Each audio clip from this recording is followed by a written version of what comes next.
நாடாளுமன்ற மழைக்கால கூட்டத்தொடர் தொடங்கிய முதல் நாளிலேயே குடியரசு துணைத் தலைவரும் மாநிலங்களவை சபாநாயகருமான ஜெகதீப் தன்கர் தனது பதவியை ராஜினாமா செய்துள்ளார். அவர் ராஜினாமா செய்ததன் பின்னணி என்ன பார்க்கலாம்.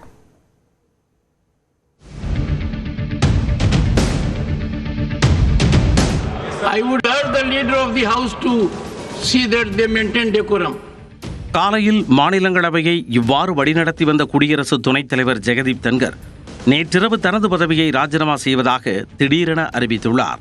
குடியரசுத் தலைவர் திரௌபதி முர்முவுக்கு அவர் அனுப்பியுள்ள ராஜினாமா கடிதத்தில் உடல்நல காரணங்களால் தனது பதவியை ராஜினாமா செய்வதாக தெரிவித்துள்ளார்.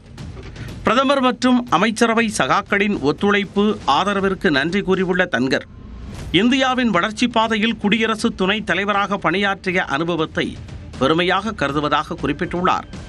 இந்தியாவின் வேகமான பொருளாதார வளர்ச்சி மற்றும் உலக அளவிலான வளர்ச்சி பயணத்தில் பங்கெடுத்ததை நினைத்து பெருமை கொள்வதாகவும் ராஜினாமா கடிதத்தில் ஜெகதீப் தன்கர் தெரிவித்துள்ளார்.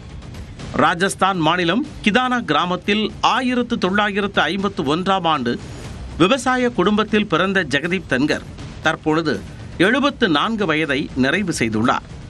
பாஜகவில் இணைந்து அரசியல் வாழ்க்கையை தொடங்கிய தன்கர் கடந்த 2019ஆம் ஆண்டு மேற்கு வங்க ஆளுநராக நியமிக்கப்பட்டார். அங்கு முதலமைச்சர் மம்தா பானர்ஜி தலைமையிலான அரசுடன் அவருக்கு மோதல் போக்கு நிலவியது. இதைத் தொடர்ந்து நாட்டின் 14வது குடியரசு துணைத் தலைவராக பாஜக சார்பில் போட்டியிட்ட தன்கர் 182 வாக்குகளுடன் வெற்றி பெற்று ஆகஸ்ட் மாதம் 2022ஆம் ஆண்டு பதவியேற்றார்.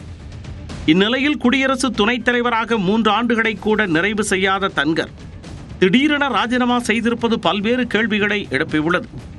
தமிழ்நாடு அரசின் மசோதாக்கள் தொடர்பான வழக்கில் ஆளுநர் அனுப்பி வைக்கும் மசோதாக்கள் மீது 3 மாதங்களில் முடிவெடுக்க குடியரசுத் தலைவருக்கு உச்சநீதிமன்றம் உத்தரவிட்டிருந்தது.